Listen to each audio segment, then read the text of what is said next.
Hello friends, नमस्कार। स्वागत है आप सभी का हमारे यूट्यूब चैनल पर। आज की वीडियो में हम स्टार्ट करेंगे राजस्थान का इतिहास। और राजस्थान का इतिहास राजस्थान में होने वाली सभी वैकेंसियों में काम का है। आप राजस्थान की कोई भी वैकेंसी उठा लो, उसमें राजस्थान का इतिहास काम का है। आज हमारा जो टॉपिक रहेगा, ये टॉपिक रहेगा राजपूत युग व राजपूतों की उत्पत्ति। आज हम ये पढ़ने वाले हैं, राजपूत युग और राजपूतों की उत्पत्ति के बारे में हम पढ़ने वाले हैं। सबसे पहले हम राजपूतों के युग की बात करें तो हमें बात करनी पड़ेगी सम्राट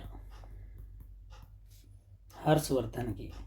सम्राट हर्षवर्धन की से स्टार्ट होगा राजपूतों की उत्पत्ति का रहस्य। हर्षवर्धन का जन्म 606 ईस्वी में हुआ था। 647 ईस्वी में इनकी मृत्यु हो जाती है। तो इनके बारे में जानते हैं। देखो, जो इनका शासनकाल था, यहाँ तक जो शक्तियाँ थी वो केंद्रीकृत थी। और केंद्रीकृत होने का मतलब है कि जो आसपास के राजा थे वो लगभग इनके अंडर में थे, सम्राट हर्षवर्धन के। लेकिन जैसे ही इनकी मृत्यु होती है, भारतीय राजनीति में एक भूचाल आ जाता है। भारतीय राजनीति में एक भूचाल आ जाता है और विकेंद्रीकरण की स्थिति पैदा होती है। विकेंद्रीकरण, इसका मतलब हुआ कि जो राजा अभी तक एक मुख्य राजा की तरफ थे, एक मुख्य राजा की तरफ आकर्षित थे, सभी शक्तियाँ एक सेंटर की ओर आ रही थी, ये केंद्रीकरण है। जैसे ही ये यहाँ से ब्लॉक होता है, यहाँ पर ये चीज़ डिलीट होती है, तो ये जो शक्तियाँ हैं ये बाहर की ओर निकलती है। ये सब अपने अपने राजा बनने का ख्वाब पूरा करना चाहते हैं। तो अब देखिए, शक्तियाँ बिखर गई है। पहले सारी शक्तियाँ सेंटर की ओर थी और अब सारी शक्तियाँ अलग अलग चली गई हैं। तो ये स्थिति विकेंद्रीकरण है, क्योंकि हर्षवर्धन की मृत्यु के बाद कोई एक महान राजा नहीं मिला था, तो बिखर गई थी ये शक्तियाँ। तो ये माना जाता है कि एक ब्लैक होल की तरह ही काम कर रहा था। सम्राट हर्षवर्धन की मृत्यु के बाद भारतीय राजनीति में भूचाल आ चुका था और यहाँ की राजनीति जो है उसमें विकेंद्रीकरण की प्रवृत्ति को देखा गया।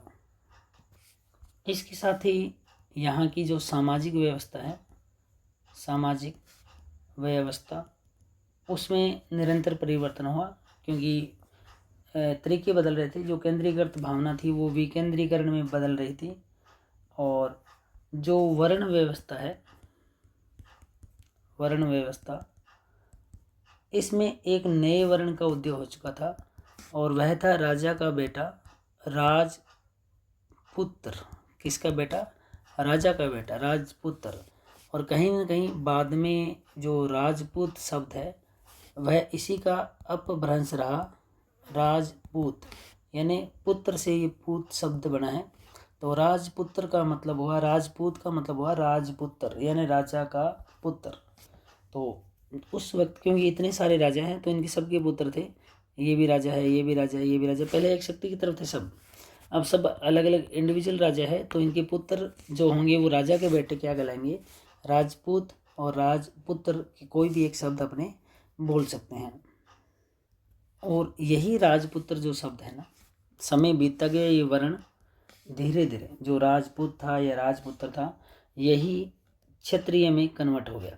यानी राजपुत्र या राजपूत ही क्या कहलाए? क्षत्रिय कहलाए। क्योंकि राजा का बेटा है, हथियार वही उठाएगा, वही राज्य की रक्षा करेगा। तो जो राज्य के लिए लड़ेगा, जो लड़ाई करेगा, जो हथियार उठाएगा राज्य के लिए, यानी राज्य की जनता की रक्षा के लिए जो लड़ेगा वही क्या है? क्षत्रिय है। तो कालांतर में राजपुत्र जो था, राजपुत्र शब्द ही एक तरीके से कन्वर्ट हो गए क्षत्रिय वर्ण में कन्वर्ट हो चुका था। मतलब क्षत्रिय वर्ण में कौन आते थे? राजपूत आते थे।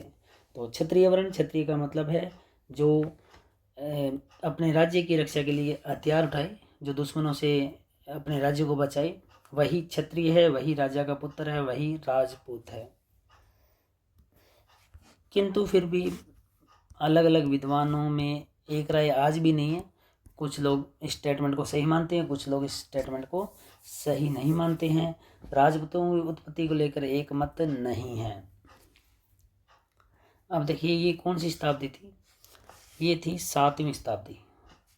तो आपको पता होना चाहिए जो हलचल हो रही है ये सब 7वीं शताब्दी की है। 7वीं शताब्दी में एक तरीके से राजपूत शब्द की उत्पत्ति हो रही है, यानी किन्हें राजपूत कहा जा रहा है, ये 7वीं शताब्दी की बात है।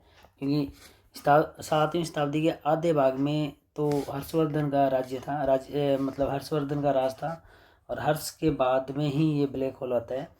तो यहाँ पर अब शक्तियाँ उभर रही है। तो 7वीं शताब्दी के आसपास उत्तरी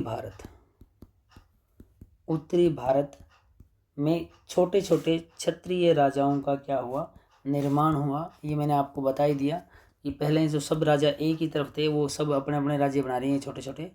तो ये विकेंद्रीकरण हो रहा है। तो क्षत्रिय राज्यों का और सभी राज्यों के एक राजा हुआ करता था।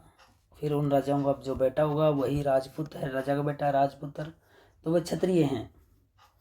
अब पहले एक जगह थी आज जहाँ सांबर है, तो वहाँ हमने जब चौहान वंश पढ़ते हैं तो शाकंभरी माता को पढ़ते हैं, तो उस एरिया का नाम भी क्या कहलाया, शाकंभरी कहलाया। सांबर के पास शाकंभरी माता का मंदिर, और इसी कारण उसके पास का एरिया क्या कहलाया, शाकंभरी का कहलाया। तो यहाँ के सांबर के कौन थे, चौहान थे।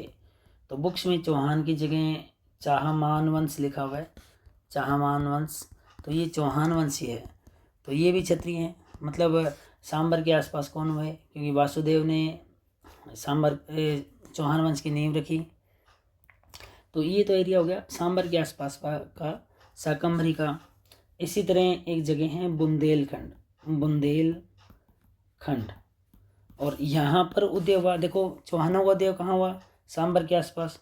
तो बुंदेलखंड के आसपास चंदेलों का उत्थान हुआ, चंदेलों का उदय कहाँ हुआ, बुंदेलखंड के आसपास। मालवा जो एरिया है,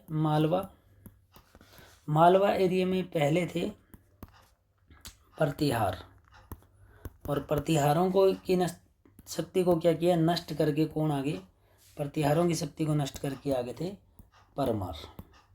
तो परमार भी राजपूत है, तो ये चौहान भी राजपूत है, चंदेल भी राजपूत है। गुजरात की बात करें,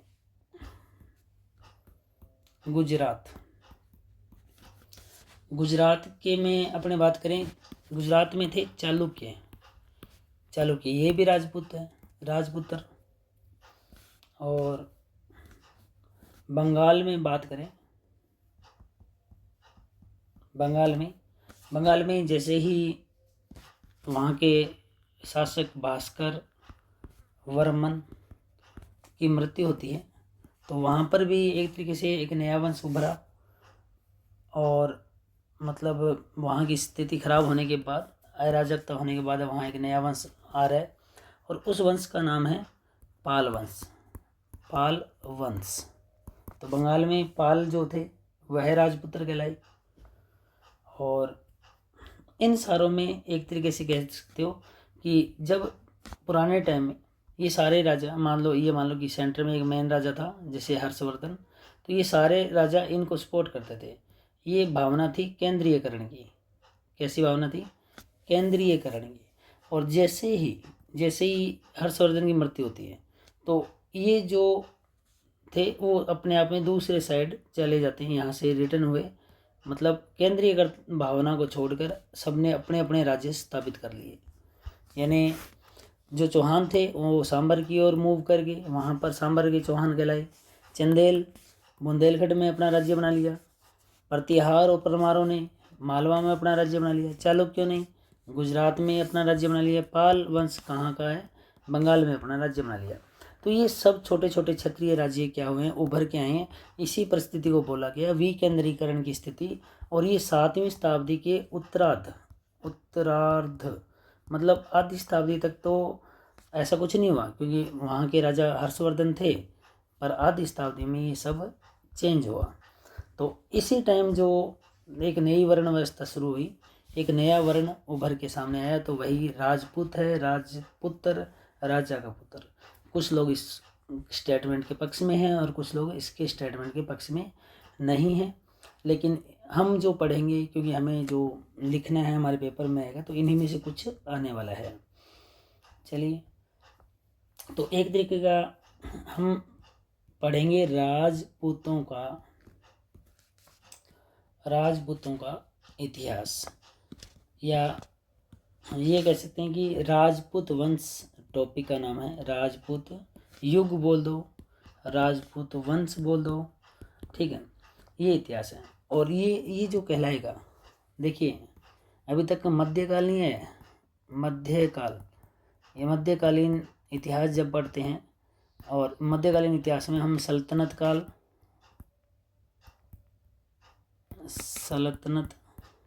काल पढ़ते हैं और मुगल काल पढ़ते हैं। और गौर करो, इस काल से, इससे भी पुराना है ये, यानी राजपूतों का इतिहास मुगल काल और सल्तनत काल से पुराना है।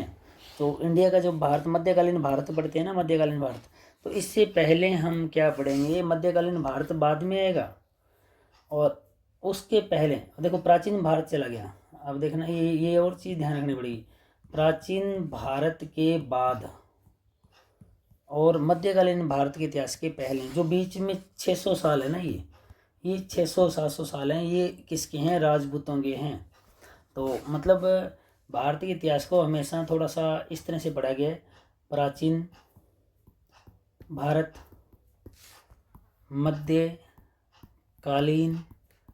भारत और आधुनिक भारत। तो इसमें थोड़ी सी गलती है, क्योंकि प्राचीन भारत तक ठीक है, मध्यकालीन भारत के तुरंत बाद लगभग आ जाता है आधुनिक भारत, लेकिन ये यहाँ पर एक होल जो है 600-700 साल का, तो भाई इसको क्यों नहीं पढ़ाया जाता, उसको बोलना चाहिए राजपूत काल है, या राजपूतकालीन भारत, राजपूतकालीन भारत। मतलब इतिहास में 4 पार्ट होने चाहिए, प्राचीन भारत, राजपूतकालीन या राजपुत्रकालीन भारत, मध्यकालीन भारत। क्योंकि मध्यकालीन भारत में आप पूर्णतया मुगल काल, सल्तनत काल को पढ़ोगे, वहाँ तो राजपूतों की शक्ति का क्षीण दिखाया गया है, एक तरीके से आलोचना हो रही है। क्योंकि देखो किसी जैसे मौर्यों का उत्तर हुआ था, मौर्योत्तर काल, गुप्तों का एंड हुआ था गुप्तोत्तर काल, तो वहाँ एंड में शक्ति कम थी, कमज़ोर दिखाया गया था। लेकिन सोचो इस पीक टाइम में जब इन्होंने इतने साल राज किए, उसको अलग से नहीं दिखाया जा रहा, तो दिखाना चाहिए ये भी। तो प्राचीन भारत, राजपूतकालीन भारत, मध्यकालीन भारत और आधुनिक भारत, तो सही मायने में हमें पढ़ना चाहिए टोटल 4 भागों में भारत को। तो हो सकता है भविष्य में जो आए बुक वो इस तरह से आए, क्योंकि लगभग अभी बुक आती है वो 3 काल में आती है, तो इस टाइम को, इस एरा को ही इग्नोर कर देते हैं हम लोग, तो ये एरा अलग है। चलिए, तो भाई राजपूतकालीन वंश जो है वो मध्यकालीन भारत का भाग नहीं है, इसे हम कहेंगे, हम पढ़ रहे हैं पूर्व मध्यकालीन, मध्यकाल तो बाद में आया था, पूर्व मध्यकालीन भारत। तो पूर्व मध्यकालीन भारत का इतिहास, ठीक है। तो आप ये पढ़ सकते हो प्राचीन भारत का इतिहास, प्राचीन भारत के बाद में और मध्यकालीन भारत के पहले पूर्व मध्यकालीन भारत का इतिहास, या उत्तर प्राचीन भारत, ये बोल सकते हैं अपने। तो कोई भी नाम दे, पर बीच में अपने को ये नाम देना पड़ेगा, हमें यहाँ राजपुत्रों के बारे में पढ़ना है। स्मिथ एक राइटर है, स्मिथ, और इन्होंने कहा कि जैसे ही हर्षवर्धन की, या हर्ष नाम ज़्यादा आप जानते हो, हर्ष की जैसे ही मृत्यु हुई, उसके बाद जो, जब तक हर्ष की मृत्यु के बाद में तुर्की आधिपत्य नहीं होता इंडिया में, तुर्की आधिपत्य तक, ये बीच का जो एरा है यह किसका है, राजपुत्रों का है या राजपूतों का है। और राजपूत इतने प्रभावशाली थे, और लगभग खासतौर से माने 7वीं शताब्दी जब स्टार्ट होती है, शताब्दी, क्योंकि हर्ष की मृत्यु के बाद 647 ईस्वी, ये ध्यान रखना पड़ेगा, यहाँ से लेकर 7वीं शताब्दी से लेकर कहाँ तक, 12वीं शताब्दी तक, और 12वीं शताब्दी में भी कौन सा 1191 92 त्राइन का पहला युद्ध, त्राइन का दूसरा युद्ध। तो 100 साल के अकॉर्डिंग चलो आप, ये लगभग 600 वाला पूरा साल 600 से 700, 700 से 800, 800 से 900,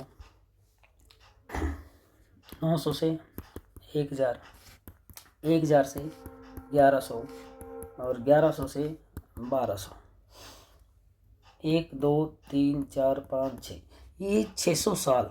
आप किसी 600 वर्ष किसी के इतिहास को इग्नोर करके चलोगे तो ये इतिहास सही नहीं लिखा हुआ।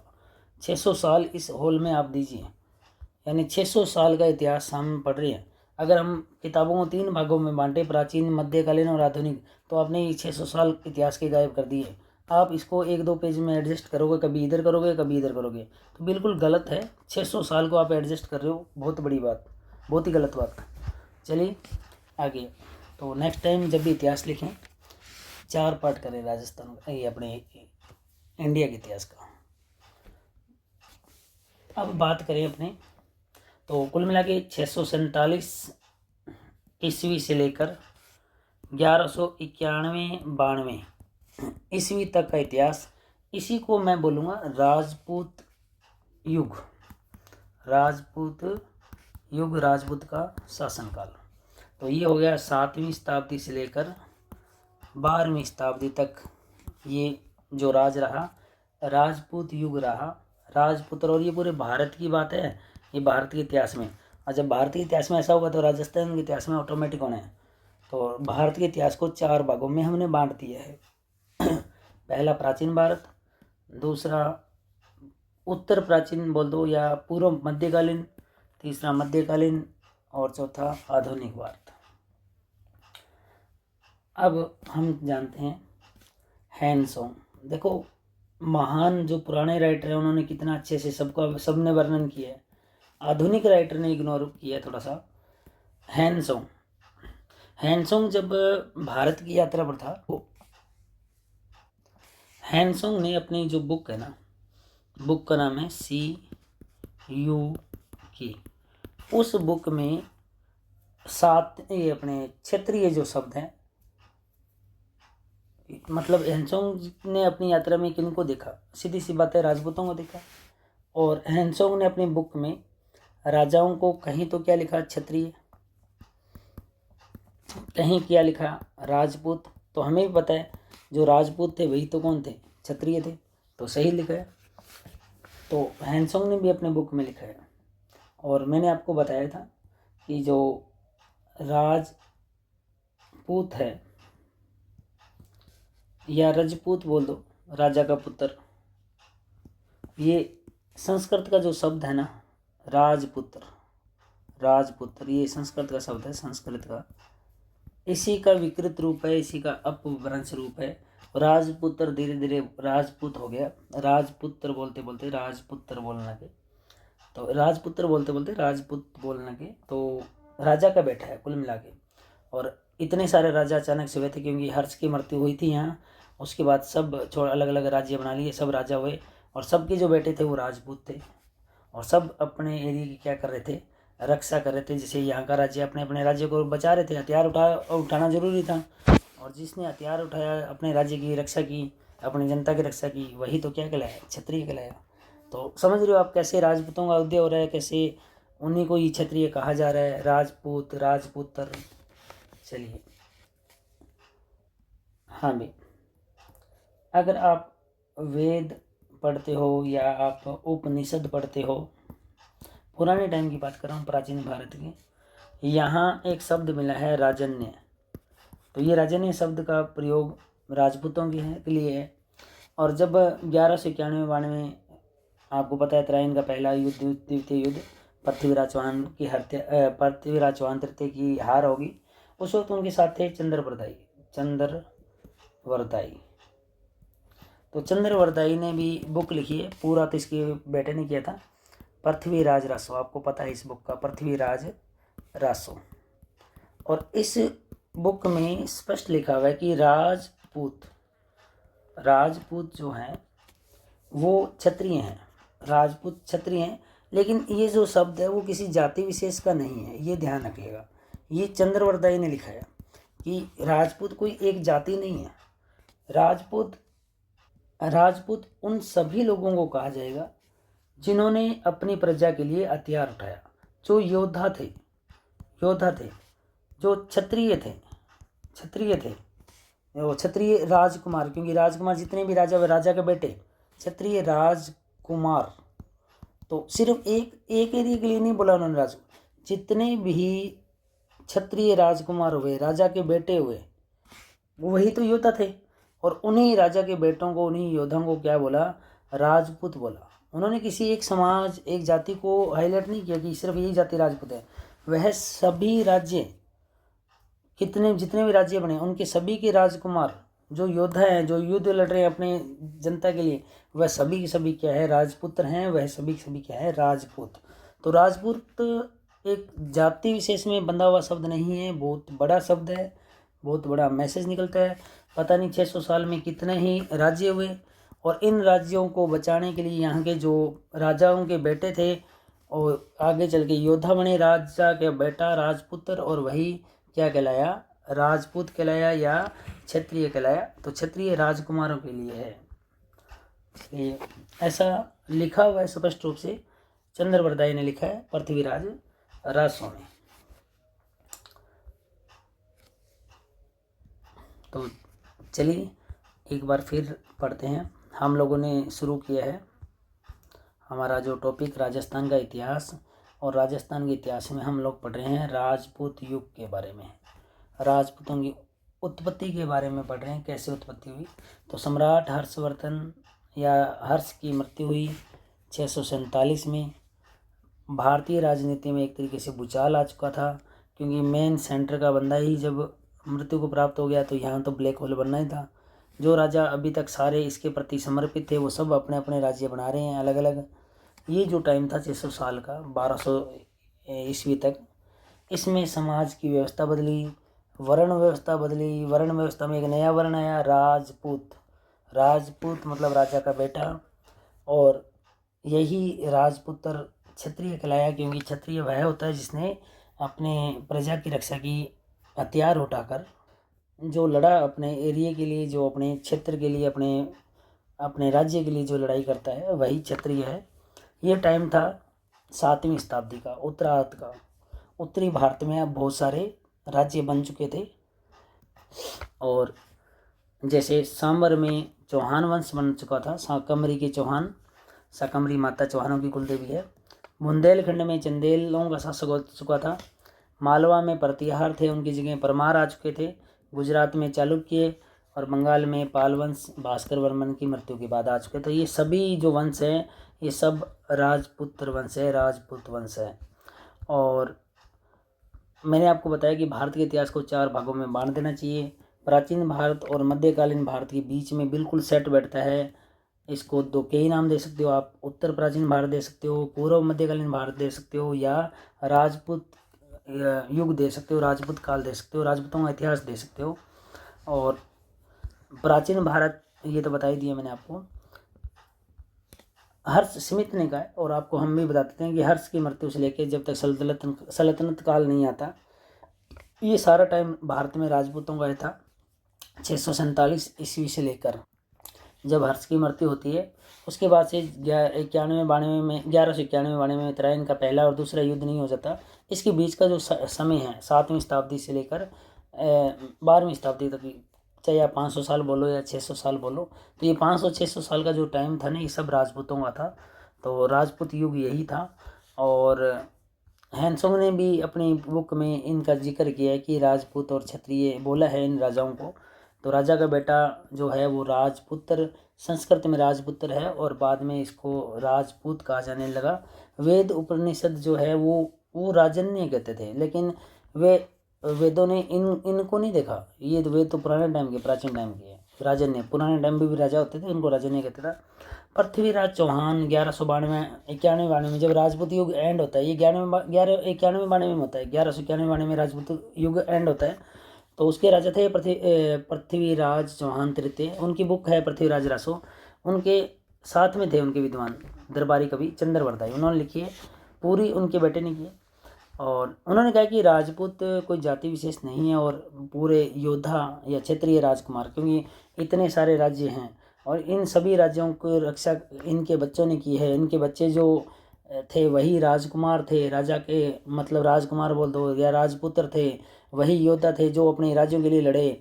उन्हीं सभी ग्रुप को पूरे सबको क्या कह के संबोधित करेंगे, सभी को क्या कह के संबोधित करेंगे, राजपूत। तो राजपूत कोई एक सिर्फ एक नहीं हो सकता, ये सभी योद्धा जो अपनी प्रजा के लिए हथियार उठा के लड़ रहे हैं, अपने राज्य को बचा रहे हैं, सब के सब क्या हैं, राजपूत है। ऐसा जाति विशेष से बाहर बड़े एक मतलब व्यापक, जाति विशेष में तो बहुत छोटी धारणा हो जाएगी, ये बहुत बड़ी धारणा उन्होंने दी है चंद्रवरदाई ने पृथ्वीराज रासों में। कंटिन्यू करेंगे, और भी चीज़ें हैं राजपूतों की उत्पत्ति के बारे में, अभी इतना इस वीडियो में इतना ही करेंगे। अगर वीडियो अच्छी लगी है तो आप कंटिन्यू जुड़े रहें, अगली वीडियो और आएगी इसी की पार्ट 2 राजपूत युग की उत्पत्ति के बारे में। चलिए इस वीडियो में इतना ही, नेक्स्ट वीडियो में फिर मुलाकात होगी, तब तक के लिए बाय, टेक केयर।